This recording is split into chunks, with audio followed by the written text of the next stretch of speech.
A Christmas Carol by Charles Dickens. An audio play adapted and performed by the staff of Sutton Coldfield Library. Act 1. Marley was dead to begin with. There is no doubt whatsoever about that. The register of his burial was signed by the clergyman, the clerk, the undertaker and the chief mourner. Scrooge signed it, and Scrooge's name was considered good for any piece of business he chose to put his hand to. Marley was as dead as a doornail. Now, I don't know what there is particularly dead about a doornail. I would think a coffin nail would be a deader piece of iron, but far be it from me to change the expression, or the country's done for. So, permit me to repeat once again, emphatically, that Marley was as dead as a doornail.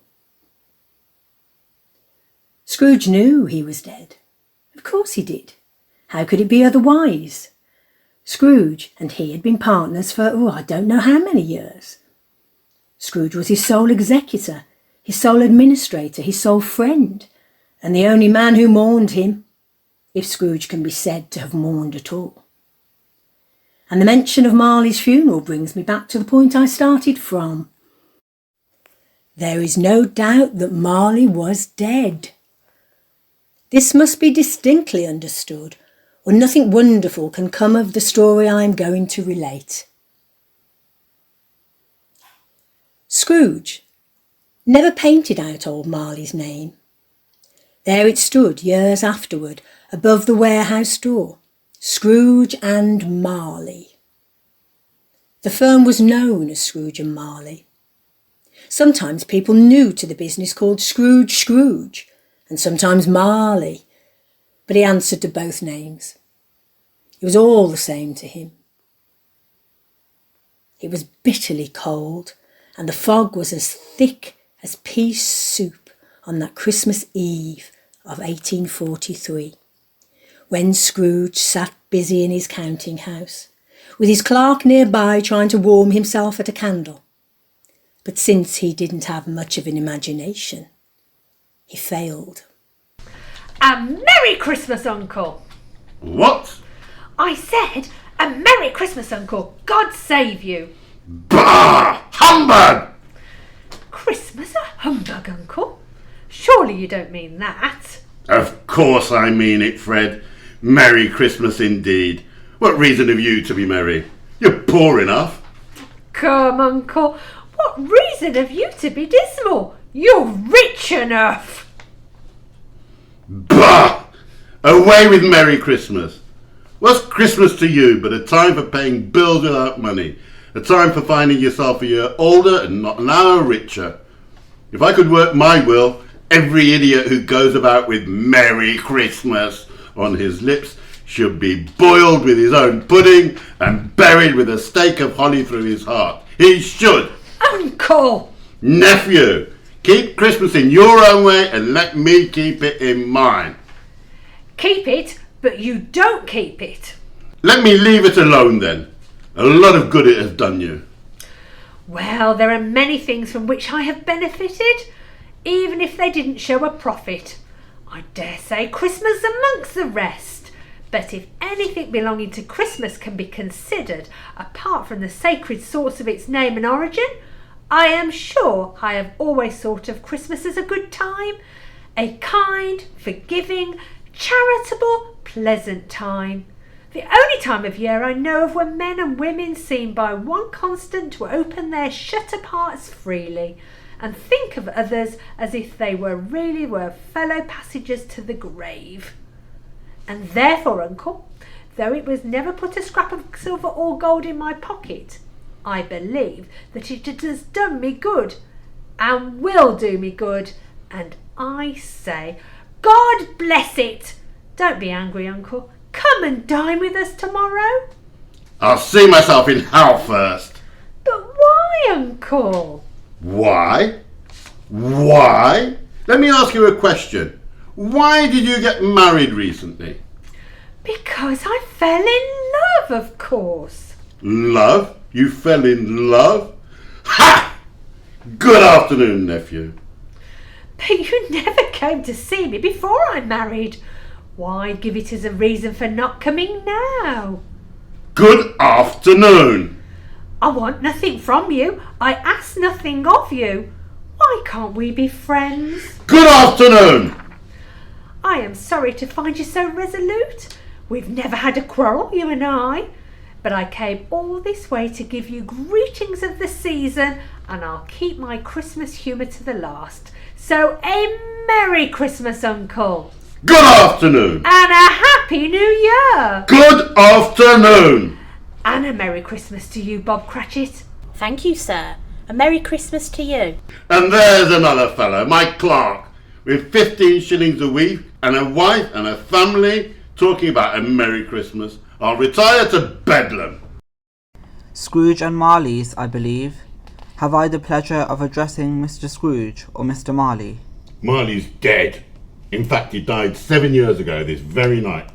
Oh, I'm quite sorry to hear that. But I have no doubt his generosity is well represented by his surviving partner. At this festive season of the year, Mr. Scrooge, it is more than usually desirable that we should make some slight provision for the poor and needy, who suffer greatly at this present time. Many thousands are in want of basic needs. Hundreds of thousands are in want of common comforts, sir. Are there no prisons? Did they disappear? Oh no, sir. There are still plenty of prisons. And the workhouses for the poor? Still in operation, I assume?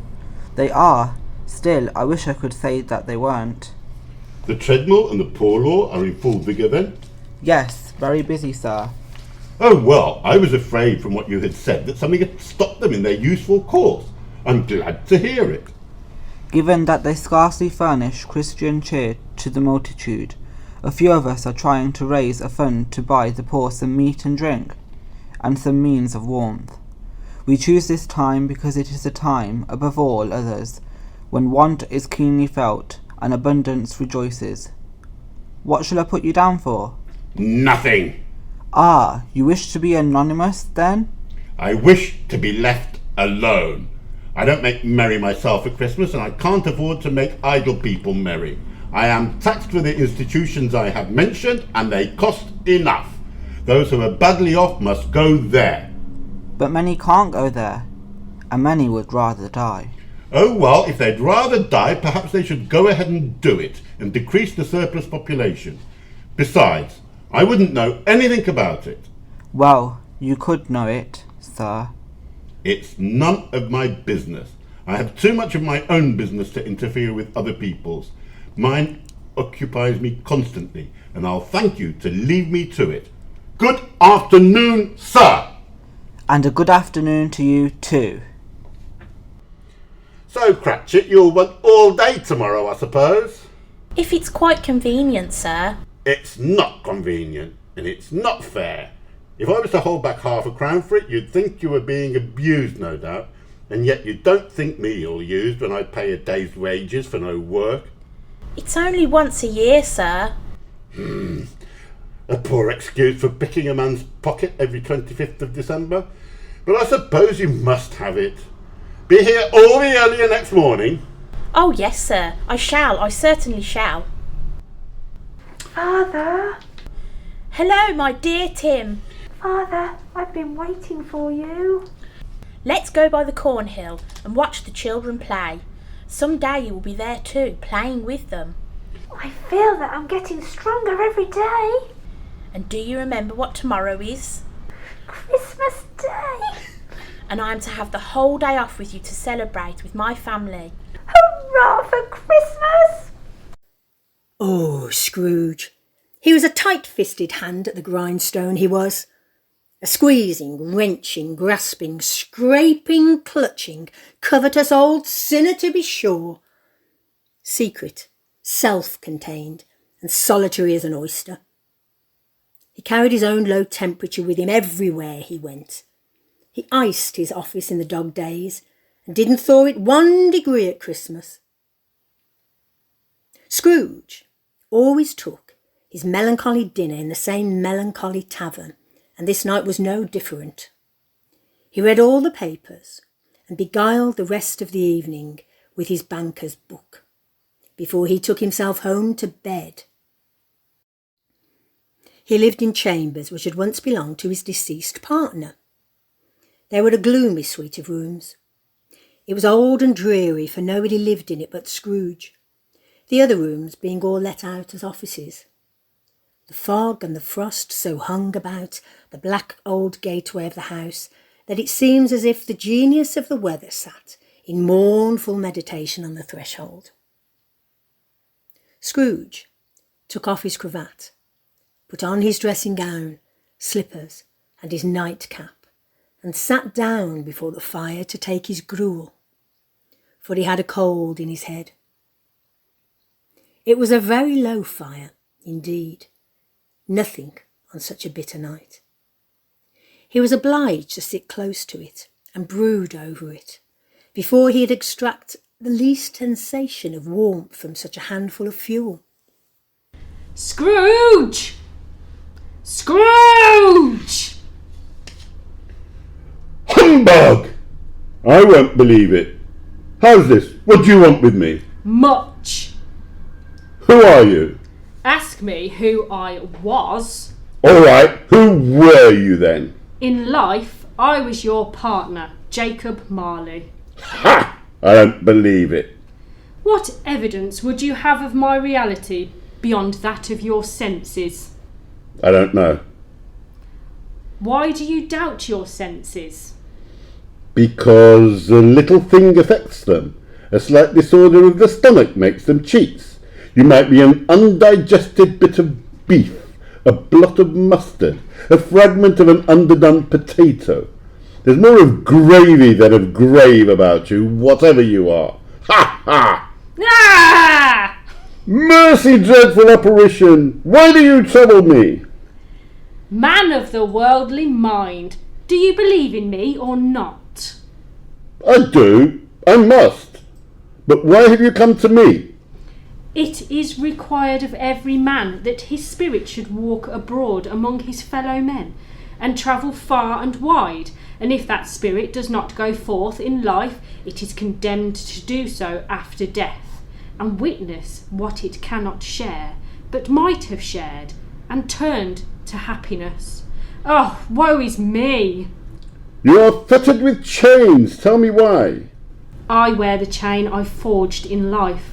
I made it link by link, yard by yard, and wore it of my own free will. Is the pattern strange to you? Or would you know the weight and length of the strong coil you bear yourself?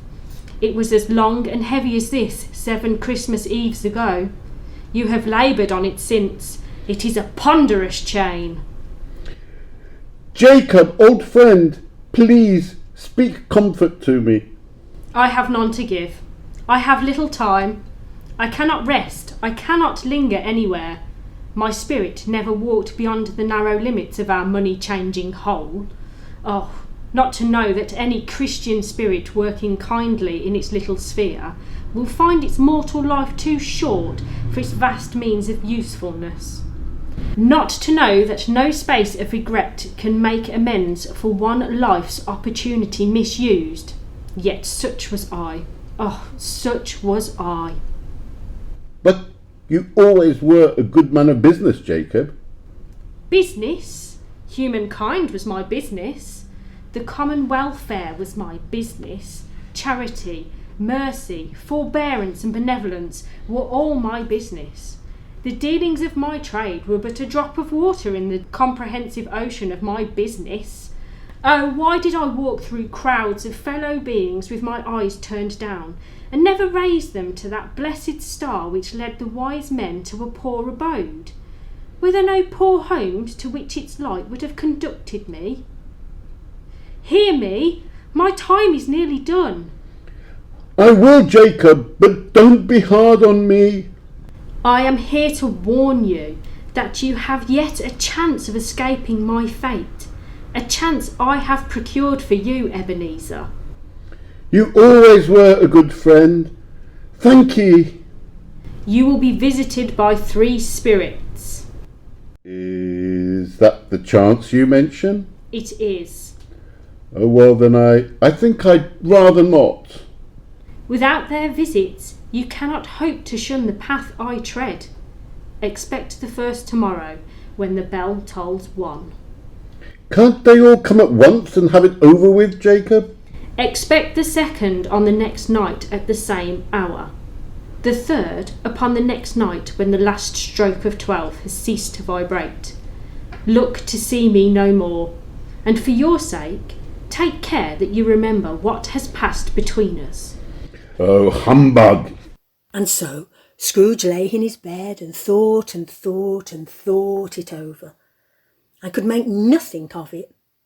The more he thought, the more perplexed he was, and the more he endeavoured not to think, the more he thought.